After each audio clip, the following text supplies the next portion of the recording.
Hey, good morning, YouTube. This is Ashby with Ashby Farms, and who's this? Charlotte. Charlotte. Are you with Charlotte Farms? Yeah. Yeah? No. Charlotte with Ashby Farms? Yeah? Okay. So you have something you want to tell all of YouTube about Daddy's channel, because we're approaching 1,000 subscribers soon. So she has something she wants to say. This is on Jordan Matters channel. Jordan Matters channel? SUV, subscribe to me, like and share, cause look at my hair.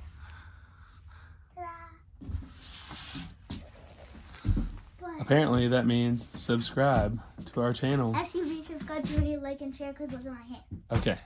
SUV, subscribe to me, like and share, cause look at my hair. Okay.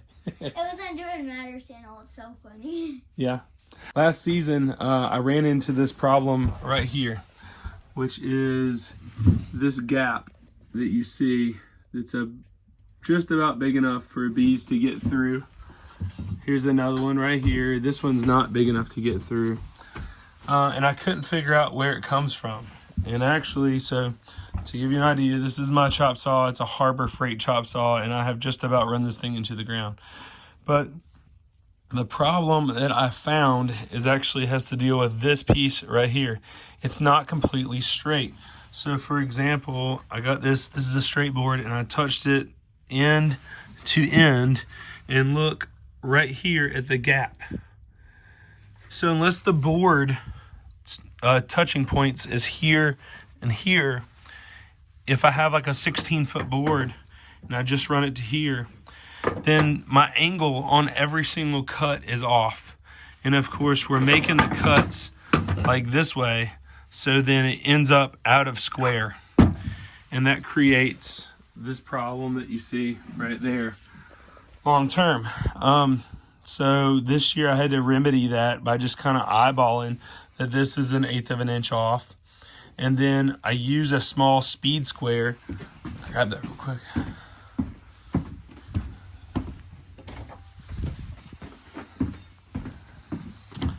So I use a small speed square to make sure that when this comes down, we're 90 degrees all the way down, which it is. And then we can't help this 90 degrees off, so I eventually figured that out. So let's look at a couple boxes, what that translates to. Even still, this box right here has a gap under it to go out. So I'm building on a flat bench. We got this. This wood is not kiln dried. So sometimes we end up with this little 1/16 of an inch height difference. If it's much more, there you go. That's a good example. If it's much more than that, I'll take a large chisel, keep here on my workbench, and I'll just shave it down to make it even. But I don't really worry about this, and I'll explain why in just a minute. Got a second box back here. So here we've got warpage of this piece where it's curved like this. So what I'll do is I'll just put a clamp and pull the warp out and then drive this screw in. But actually what I wanted to show you, I'm sorry. See this box right here?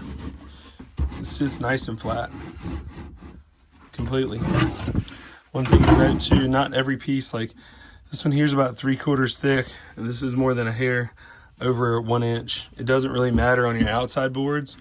If I've got a real thick piece here, then I'll look for a thinner one here, but I keep an extra frame just to make sure. And we've got, that's perfect. I don't fight it, it's gonna be fine. So let me throw this box right here back up here and show you. Here is our problem. This is gonna crack off, and over time that's gonna cause an issue. And when I started putting this screw in, I was driving it at an angle, and it pushed out just a hair right here. And the problem is that would crack off normally. When we wax dip it, the wax will seal it. But actually what I did here is I came over here and I ran this one at a bit of an angle, and then I ran this one straight down. And if we look at our crack on the inside, it's just barely runs up top. Just go like that to give you a better angle. So now with these 2 screws in place, that whole chunk will remain and stay in place. The box won't cause any issues. Ultimately though, everybody says, well, what do you do about this? I call this a win. A bee could potentially get through that. A bee can definitely get through that during robbing season. But for the most part, like overwintered, they'll propolize that or they'll leave it. It allows for that extra airflow. Beehives aren't meant to be completely sealed up. Show me a house or a tree or any of these cutoffs like Mr. Ed does, where there's not a crack or some airflow. Bees love that extra little bit of airflow. It enables the hive to work as a unit on warm days to get airflow in and out of the hive, and it allows any moisture or condensation, especially during the wintertime, to escape. They'll fan it out. You should see, when we're oxalic aciding, when we're running oxalic acid vapors, the whole hive within like 30 seconds will fan that stuff out. They want it gone. They work at the cluster, especially this time of year, works as a unit to get anything out of the hive.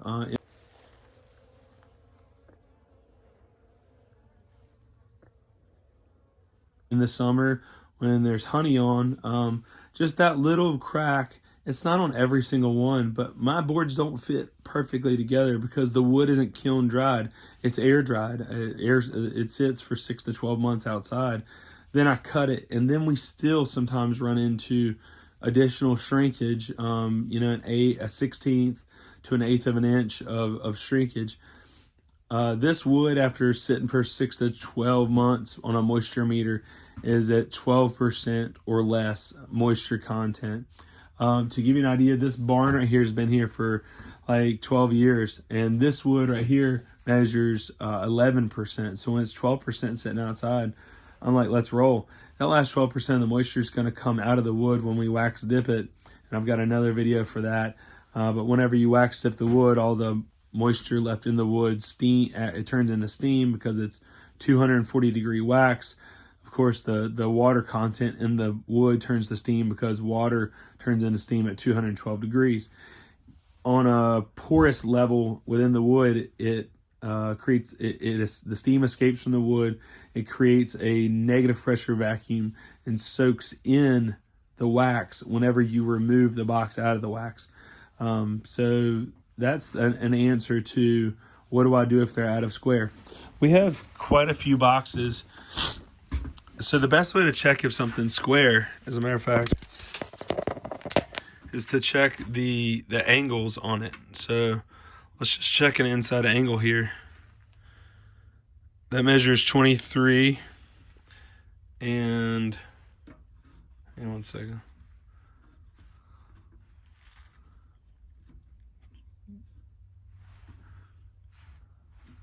It's 23 3/8. If we do the same back over here, it's 23.5.